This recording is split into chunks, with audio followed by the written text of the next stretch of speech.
ఆనాటి చంద్రశేఖరరావు ప్రభుత్వము మాట్లాడింది అని అంటే ఎంత బరితెగించిందో ఇదొక ఉదాహరణ.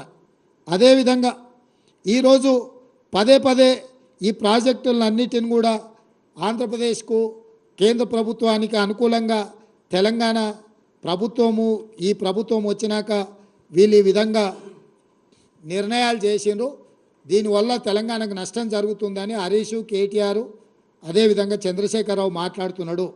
ఈరోజు మీకు 27/5/2022 నాడు కేంద్ర ప్రభుత్వం, ఆంధ్రప్రదేశ్ ప్రభుత్వం, తెలంగాణ ప్రభుత్వం కూర్చొని రాసుకున్న meeting minutes 16th KRMB meeting minutes స్పష్టంగా దీంట్లో ఐటమ్ నెంబర్ 16.7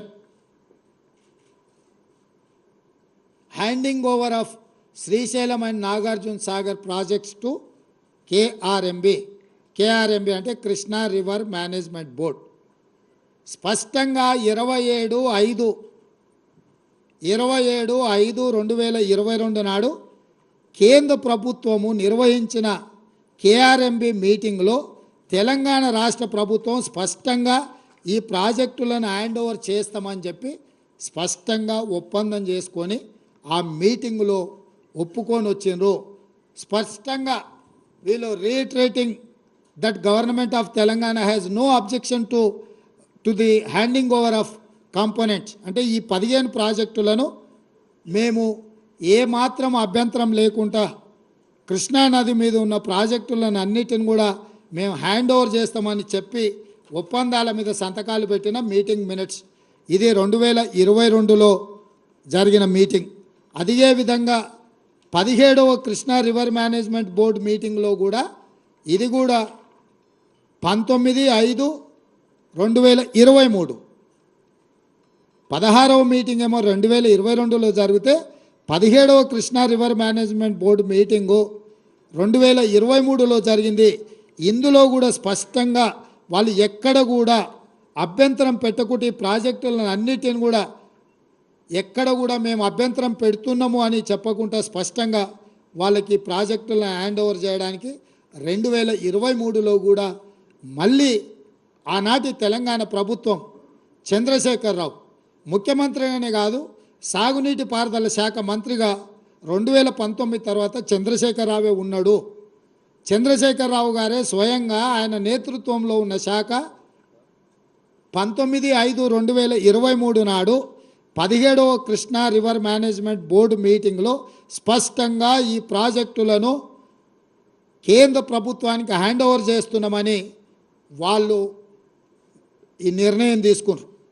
4వ డాక్యుమెంట్ మీ ముందర నేను పెడుతున్నది demand for grants government of Telangana policy statement on the demand of grant on irrigation and command area development department for 2023-24 అంటే 2023 మార్చిలో ప్రవేశపెట్టిన budget grants demands and grants అంటే ఈ శాఖలో దేనికి ఎన్ని నిధులు ఎందుకోసం కేటాయించాలని 2023 మార్చ్ బడ్జెట్ సమావేశాలల్లో కేసీఆర్ సాగునీటి పారుదల శాఖ మంత్రిగా ప్రవేశపెట్టిన బడ్జెట్ ఇది.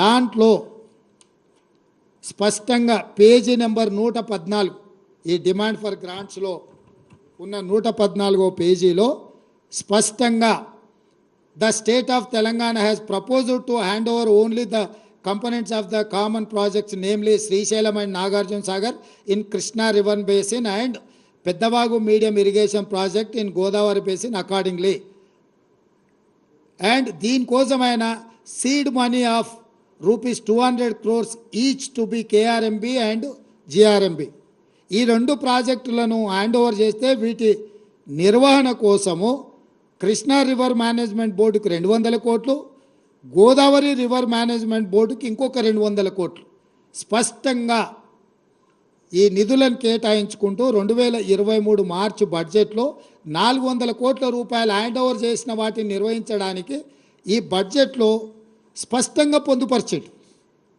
అంటే 2023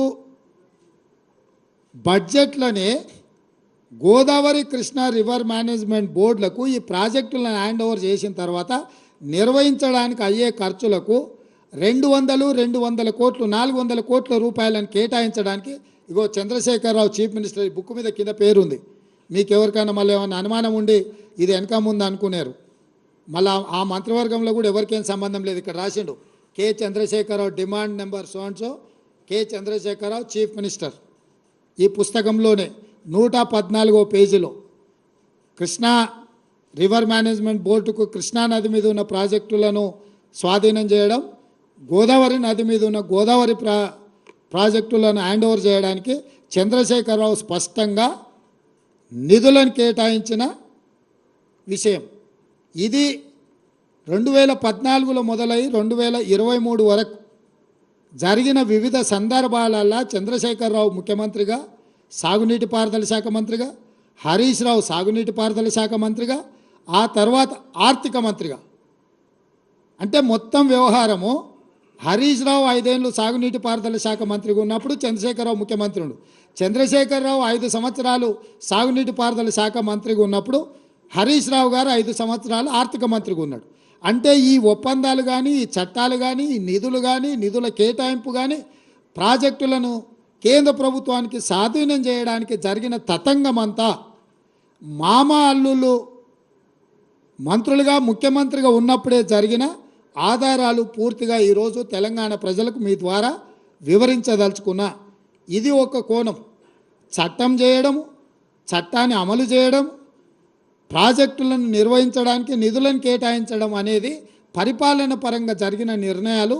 ఇవొక్క పక్కనైతే ఆనాడు పదే ఈనాడు కూడా చంద్రశేఖరరావు కృష్ణానది జలాలను రాయలసీమ ప్రాంతానికి, కృష్ణా డెల్టా ప్రాంతానికి తరలించకపోతుంటే కాంగ్రెస్ పార్టీ హారతులు ఇచ్చింది, కాంగ్రెస్ పార్టీ నీళ్లను తరలించకపోవడానికి సహకరించింది ఉమ్మడి రాష్ట్రంలో అని చాలా సందర్భాలలో ఉపన్యాసం చెప్తుంటాడు. నేను ఈరోజు ఇక్కడున్న చాలామంది సీనియర్ పాత్రికేయ మిత్రులు ఆ రోజు కూడా జర్నలిజంలో ఉన్నారు, పాత్రికేయులుగా పనిచేసినారు, తెలంగాణ ఉద్యమకారులుగా మీరు కూడా ఉద్యమంలో పాల్గొన్నారు. 2004 నాడు రాజశేఖర రెడ్డి గారి నేతృత్వంలో ఏర్పడ్డ కాంగ్రెస్ ప్రభుత్వంలో 6 మంది మంత్రులు ప్రమాణ స్వీకారం చేశారు. మీకు అందరు గుర్తుంది కదా. రాష్ట్రంలో కేంద్రంలో మన్మోహన్ సింగ్ గారి నేతృత్వంలో కేంద్ర ప్రభుత్వాన్ని ఏర్పాటు చేస్తే టీఆర్ఎస్ నుంచి 2 మంత్రులు చేశారు. ఒక ఆయన పేరు కల్వకుంట్ల చంద్రశేఖరరావు, ఇంకొక నాయకుడి పేరు ఆలయ నరేంద్ర గారు. రాష్ట్రంలో 6 మంది మంత్రుల హరీష్ రావు ఒక మంత్రి. 6 మంది మంత్రుల్లో నాయని నరసింహారెడ్డి గారు కూడా మంత్రిగా ఉండి కడప జిల్లా ఇన్ఛార్జ్ మంత్రి. 2004లో కాంగ్రెస్ నేతృత్వంలో ఏర్పడ్డ ప్రభుత్వంలో ఆనాడు టీఆర్ఎస్ పార్టీ భాగస్వామ్యము మంత్రివర్గంలో ప్రభుత్వంలో. ఆ ప్రభుత్వంలో 6 మంది మంత్రులలో హరీష్ రావు, ఈరోజు పెడబొబ్బలు పెట్టి హరీష్ రావు గారు మంత్రిగా ఉండడమే కాదు, నాయన నరసింహారెడ్డి గారు కడప జిల్లా ఇన్ఛార్జ్ మంత్రి. 11,000 క్యూసెక్కులతో ఉన్న పోతిరెడ్డిపాడు, యాక్చువల్గా పోతిరెడ్డిపాడు కానీ తెలుగు గంగ కానీ ఒకటి 15 టీఎంసీలు ఒక ప్రాజెక్టుకు, అదేవిధంగా చెన్నైకి నీళ్లు పంపించే తెలుగు గంగ ప్రాజెక్టుకు 17 టీఎంసీలు 19 టీఎంసీలు మొత్తం కలిపి కేవలము కృష్ణానది జలాల నుంచి శ్రీశైలం ప్రాంతం నుంచి వాడుకోవడానికి కేటాయించింది 34 టీఎంసీలే. 11,000 క్యూసెక్స్తోని ఉన్న పోతిరెడ్డిపాడును పొక్క పెద్దగా చేయడానికి నిర్ణయం తీసుకున్నప్పుడు నాయన నరసింహారెడ్డి గారు, హరీష్ రావు గారు, ఆనాటి చంద్రశేఖర్ గారు, విజయరామారావు గారు, కెప్టెన్ లక్ష్మీకాంతారావు గారు వీళ్ళందరూ కూడా మంత్రివర్గంలో ఉన్నప్పుడే రాజశేఖర్ రెడ్డి గారు రాయలసీమకు 11,000 క్యూసెక్స్ నుంచి 44,000 క్యూసెక్లకు పోతిరెడ్డిపాడు పొక్కను పెద్దది చేసి నీళ్లు తీసుకుపోయే నిర్ణయం జరిగినప్పుడు రాష్ట్రంలో వీళ్ళు మంత్రులు, కేంద్రంలో కేసీఆర్ మంత్రి.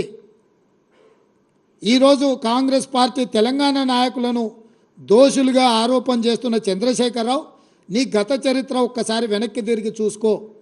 పోతిరెడ్డిపాడు ద్వారా అత్యధికంగా నీళ్లు తరలించుకెళ్లాలని నిర్ణయం జరిగినప్పుడు ఆనాటి నీ సహచరుడు నాయన నరసింహారెడ్డి గారే కడప జిల్లా ఇన్ఛార్జ్ మంత్రి. నీ అల్లుడు ఆనాటి మంత్రివర్గంలో మంత్రులు. మీరు ఆనాడు పదవులకు ఆశపడి పెదవులు మూసుకొని రాజశేఖర రెడ్డి గారి దగ్గర లొంగిపోయి తొత్తులుగా ఉండి ఆనాడు పోతిరెడ్డిపాడు పొక్క పెద్ద చేసినప్పుడు కొట్లాడింది కీర్తిశేషులు పి జనార్దన్ రెడ్డి, మర్రి శశిధర్ రెడ్డి. హైదరాబాద్ బ్రదర్స్గా తెలంగాణకు తీరని అన్యాయం జరుగుతుందని పోతిరెడ్డిపాడు ద్వారా నీళ్లు తరలిస్తే తెలంగాణ ఎడారిగా మారుతుందని కొట్లాడింది తెలంగాణ కాంగ్రెస్ పార్టీ నాయకులు పి జనార్దన్ రెడ్డి, మర్రి శశిధర్ రెడ్డి. మేము అభ్యంతర పెట్టిన రోజు, మా నాయకులు అభ్యంతర పెట్టిన రోజు, నువ్వు మా వాళ్ళకి అండగా నిలబడకుండా నువ్వు రాజశేఖర రెడ్డి గారికి అండగా నిలబడి ఆనాడు పదవుల కోసం తెలంగాణ హక్కులను తాకట్టు పెట్టిందే ఈ చంద్రశేఖరరావు. ఇవాళ ఆ 44,000 క్యూసెక్స్ని 80,000 క్యూసెక్స్కి జగన్మోహన్ రెడ్డి మళ్ళీ వచ్చిన తర్వాత వీటిని పెంచడానికి ప్రయత్నం చేసిండు. ఇది పక్కన పెడితే తెలంగాణకు పూర్తిగా ఎడారిగా మార్చే Rayalaseema lift irrigation GORT number 203 ఎన్నడొచ్చింది జీవో?